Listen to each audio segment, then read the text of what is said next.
Hi, this is John Abel with the Danos Safety Group. I'm here with Saul Rosa, operator here in West Texas, southeast New Mexico. One of the things that we're looking at across the shale region and company as a whole is the hazards that come with being a lone worker. The majority of our employees work by themselves.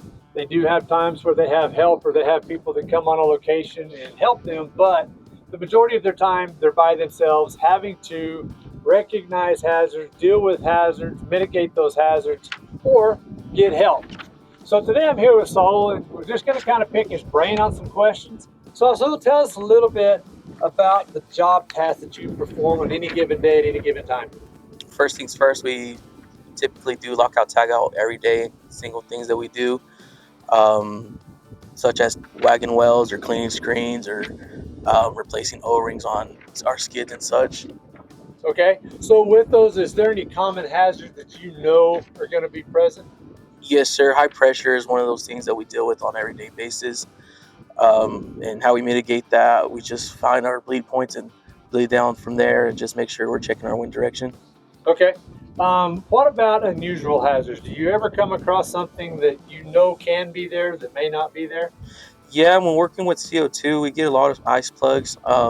What I like to do is just to make sure that everything's bled down correctly is open up more bleeder valves just to ensure that we don't have anything that's still in there that can cause, I would say, released pressure. Uh huh. Yes, sir. Okay, so when you find those type situations, do you find that you rely on your own knowledge and wisdom, or do you have the ability to call for help should you come across an ice plug? Yes, sir. We're told almost every time that, if we're uncertain about things, go ahead and call somebody and we'll figure it out together, or get a group of guys out here and we'll all get it done together. Okay, so it's good that you have a support group, if you will, that you can get somebody in the bucket with you. Yes, sir. Perfect, perfect.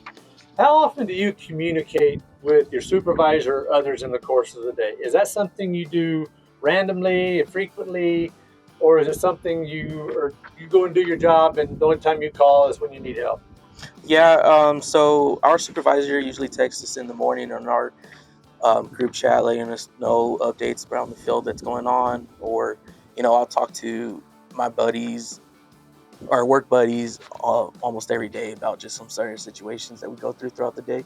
Okay, so you work alone, but you're not necessarily alone. You have a support group and people that can come help, or you can go help them should the need arise. Yes, sir. Okay. Um, So the decisions that you make, whether it be lockout, tag out, or wagging a well, or changing out the screens, do you rely on policy procedure, or do you rely on the training that you've had or the experiences that you have to make those decisions on when and where and what you need to do? Yes, sir. I would say policy procedures first. I would rely on that, and obviously lay back on the training that I've done with the guys, and just experience and knowledge of the field. Okay. Well, so I got a question for you. If you were to talk to a brand new field employee that's never worked in the oil and gas industry, he's new to the industry, and he came in and was hired on to do your role, do you have any quick uh, advice for that employee? Yes, sir. Take notes, pay attention, listen. Keep your head on a swivel, and just work with a sense of urgency. Okay. But do you think in this field that you're from that anybody truly works alone, or is it a group effort? I would say it's more or less a group effort. I don't think we're ever necessarily alone. We have our team lead, or our injection analyst that we can go through and talk to about things and figure out outcomes of the situations and stuff like that. Okay. Well, so I appreciate your time. I know this wasn't easy for you, so I appreciate you stepping up and doing it. We appreciate your time and thank you.